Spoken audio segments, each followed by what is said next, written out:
¿Qué tal amigos? Espero se encuentren bastante bien. En este video vamos a conocer qué son los circuitos eléctricos, de qué se componen, para qué sirven, dónde los vemos en la vida cotidiana.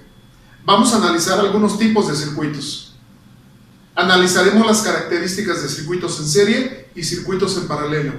Y al final del video vamos a analizar algunas características de las pilas eléctricas cuando se conectan en serie y en paralelo.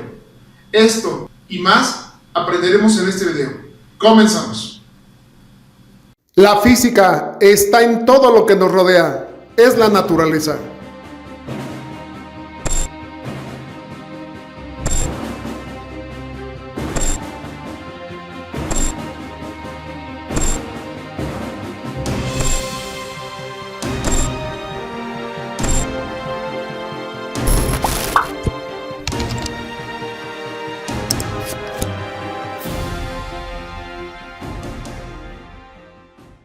¿Qué es un circuito eléctrico? Un circuito eléctrico es un grupo de elementos eléctricos unidos entre sí a través de cables eléctricos que forman un camino por donde circula la corriente eléctrica. Un circuito eléctrico está compuesto por distintos componentes que garantizan el flujo de electrones de un polo hacia el otro. Cuando un circuito está cerrado, permite el paso de los electrones.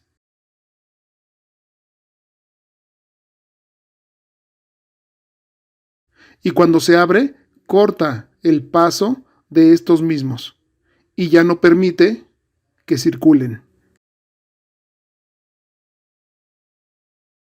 Y como sabemos, los electrones están presentes en todo tipo de instalaciones eléctricas. ¿A dónde los utilizamos? Los circuitos eléctricos están presentes en todos los lugares donde utilizamos electricidad. Se encuentran en nuestras casas, en los comercios, en las industrias, en los hospitales, en los centros públicos y muchos otros sitios más. También se utilizan para el alumbrado y para hacer funcionar cualquier aparato que podamos conectar a la red eléctrica. ¿Para qué nos sirven los circuitos eléctricos? Pues nos sirven para controlar distintos receptores eléctricos, ya que un circuito eléctrico es una combinación de elementos conectados entre sí, que generan y transportan la electricidad por medio de los elementos conductores. Un circuito es un camino cerrado por donde circulan los electrones y que consta de diversas partes. Puede ser un generador o una pila eléctrica, un hilo conductor, pueden ser también cables eléctricos, un receptor y diversos elementos de control, ya sean mecanismos o elementos de seguridad. ¿Qué elementos forman un circuito eléctrico? En ellos podemos encontrar diferentes componentes y elementos. Cada uno de ellos realiza una función diferente. Por ejemplo, las fuentes de energía nos pueden proporcionar electricidad. También lo hacen los generadores. Nos proporcionan electricidad para que funcionen los circuitos y los aparatos eléctricos que conectamos a ellos. Otros elementos son los cables eléctricos o los elementos de seguridad, que es por donde va a circular la corriente eléctrica de la instalación. En nuestras casas, estos cables por lo regular son de cobre. Los cables se encargan de transportar y distribuir la electricidad para su consumo. Los elementos de seguridad evitan que la electricidad pueda ser un riesgo. Los elementos de seguridad, como los fusibles, las pastillas termomagnéticas, evitan que la electricidad nos pueda hacer daño o pueda representar un riesgo. Y por supuesto, protegen la instalación eléctrica. Los mecanismos eléctricos son los interruptores o los switch, como los conocemos, pulsadores, enchufes, clavijas, entre otros más. Nos van a permitir controlar la electricidad, abriendo y cerrando los circuitos eléctricos y proporcionando electricidad a los diferentes receptores para que estos funcionen. Los receptores o aparatos eléctricos. Estos son la parte final de los circuitos eléctricos. Estos, al recibir electricidad, nos proporcionan, entre otras cosas, luz, que nos la van a dar los focos o bombillas, calor, que nos la van a entregar las estufas o los calefactores, movimiento, como lo son los motores, y el sonido, que puede ser el radio, la televisión, nuestro celular, etc. Entre otros muchos receptores o aparatos electrónicos que ya conocemos. Los tipos de circuito que conocemos son circuito en serie, circuito en paralelo, circuito mixto y circuito de corriente alterna. Para los circuitos de corriente alterna tenemos la siguiente clasificación. Los resistivos, que constan de resistencias puras, también llamados circuitos R. El otro tipo de circuito se le conoce como circuito eléctrico inductivo. Consta de bobinas puras, también llamadas L. Y por último, el circuito eléctrico capacitivo. Este consta de condensadores puros, también denominados C. En este curso nos vamos a centrar en el circuito serie, circuito paralelo y circuito mixto. Como ya señalamos, en un circuito serie, los elementos se conectan uno después del otro, por lo que la corriente tiene una sola trayectoria por donde pasar. El circuito se interrumpe totalmente si se abre en cualquier punto. Esta característica se aprovecha para proteger y controlar los sistemas eléctricos. Los interruptores y los fusibles se conectan en serie, así como muchos circuitos de los sistemas de radio y televisión.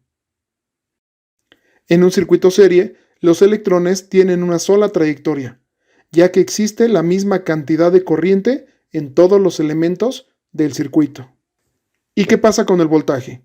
Bueno, la diferencia de potencial o voltaje total aplicado a un circuito en serie se distribuye inmediatamente entre sus elementos. El voltaje en cualquiera de estos tendrá un valor tal que permite el flujo de corriente en el circuito a través de la resistencia de dicho elemento. De acuerdo a la ley de Ohm, la caída de voltaje o diferencia de potencial en cualquier elemento de un circuito tiene un valor igual al producto de su intensidad de corriente por su resistencia. En este caso, voltaje es igual a corriente por resistencia. En un circuito serie, la suma de las caídas de voltaje de cada elemento es igual al voltaje total aplicado. Este enunciado se conoce con el nombre de ley de voltaje de Kirchhoff, por lo que podemos concluir que la suma de todas las caídas de tensión en cada resistencia debe tener el mismo valor que el de la fuente de voltaje. La ley de voltaje de Kirchhoff confirma entonces el principio de conservación de la energía. ¿Y qué pasa con la resistencia de este circuito? La resistencia total o equivalente de un circuito en serie es igual a la suma de todas sus resistencias. Circuito paralelo. En un circuito paralelo, los elementos se conectan entre dos alambres conductores que conducen a la fuente de voltaje, tal como lo muestro en la siguiente figura. Los elementos del circuito y sus alambres de conexión reciben comúnmente el nombre de ramales del circuito. Las conexiones en paralelo reciben también el nombre de conexiones múltiples y de conexiones de derivación. En un circuito paralelo, los elementos operan en forma independiente. Es por ello que si uno de los ramales se desconecta o se abre, los demás continúan funcionando. En un circuito paralelo, observamos que todos los ramales del circuito tienen el mismo voltaje.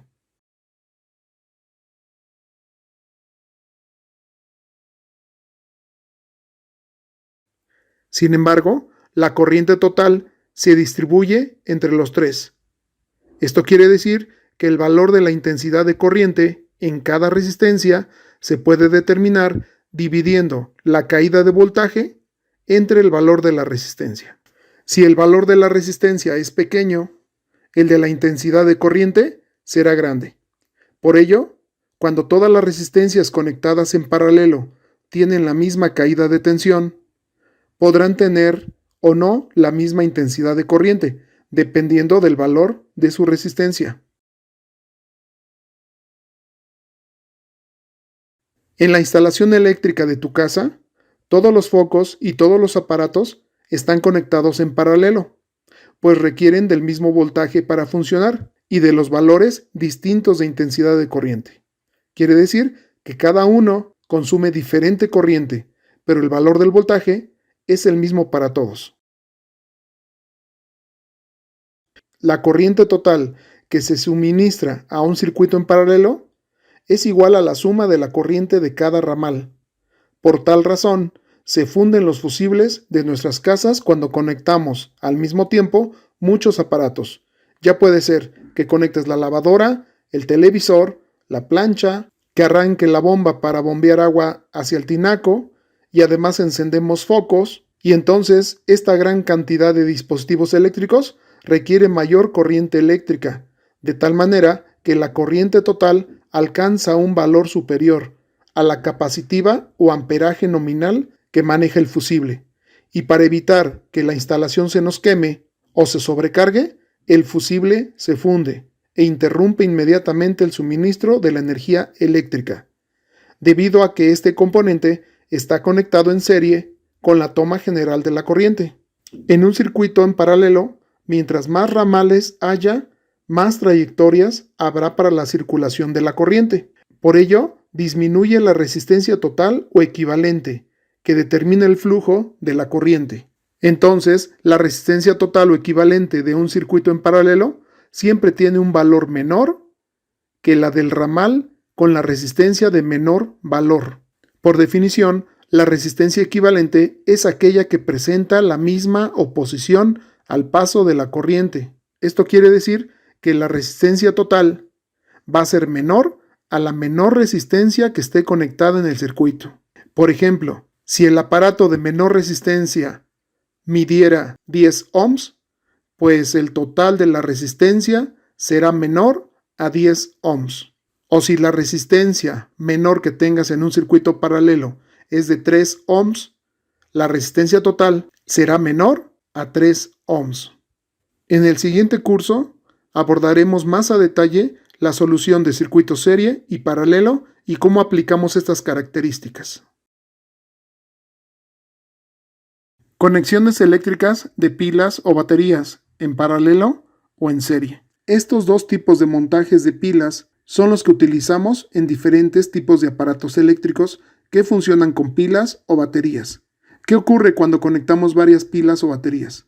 Utilizando pilas de 1.5 voltios, podemos ver que el resultado es diferente según el tipo de conexión que se utilice, en montaje en serie o en montaje en paralelo. En una conexión serie se suma el voltaje eléctrico, 1.5 voltios más 1.5 voltios, y aquí nos darían 3 voltios al final. En un circuito paralelo sube la intensidad de corriente, aunque el voltaje no varía, se mantiene en 1.5 voltios. Entonces, ¿por qué hacemos conexiones en serie o en paralelo? Los montajes en circuito serie lo hacemos cuando necesitamos poca corriente, pero necesitamos un mayor voltaje. En este caso, si conectamos dos pilas en serie, nos dará un voltaje de 3 voltios. La corriente vendría siendo la misma. Si conectamos otra batería más en serie, tendríamos 4.5 voltios y la corriente se sigue manteniendo igual. Si conectamos 4 baterías en serie, tendríamos 6 voltios, pero la corriente se mantiene nuevamente igual. Y en una conexión en paralelo, sucede lo contrario. Si conectamos 2 baterías en paralelo, el voltaje sigue siendo el mismo, 1.5 voltios, pero la corriente va a ser mayor. Si conectamos 3 baterías en paralelo, el voltaje se sigue manteniendo, 1.5 voltios, pero va a incrementar la cantidad de corriente eléctrica que nos va a proporcionar este arreglo. Y si conectamos 4 baterías en paralelo, seguimos teniendo 1.5 voltios, pero la corriente será mucho más. Entonces tenemos aparatos que requieren un voltaje pequeño, pero una corriente elevada. Es por ello que utilizamos a veces conexiones en paralelo.